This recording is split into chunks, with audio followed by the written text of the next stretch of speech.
লেখালেখি উপন্যাস সব কিছু যে পারদর্শিতা দেখিয়েছেন, ফুটবলের তো এর চেয়ে বেশি পারদর্শিতা দেখালেন। জীবনে কি ফুটবলার হওয়ার আকাঙ্ক্ষা ছিল কখনো? জীবনে খেলেছি তো অনেকবার ছেলেবেলায়, কিন্তু এমনও খেলা খেলেছি যেদিন 1.5 ঘন্টার মধ্যে ফুটবল পায়ে দিয়ে টাচ করার সুযোগ পাইনি।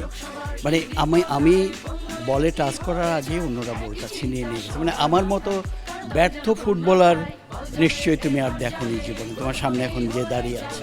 ছেলেবেলায় যে 2-4 বার খেলেছি, গোল করা তো দূরের কথা, কাছাকাছিও যেতে। তো খোলা মাঠ অনেক বড় ছিল, এখনও আছে সেটা, কিন্তু আমার কখনো গোল করা হয়নি।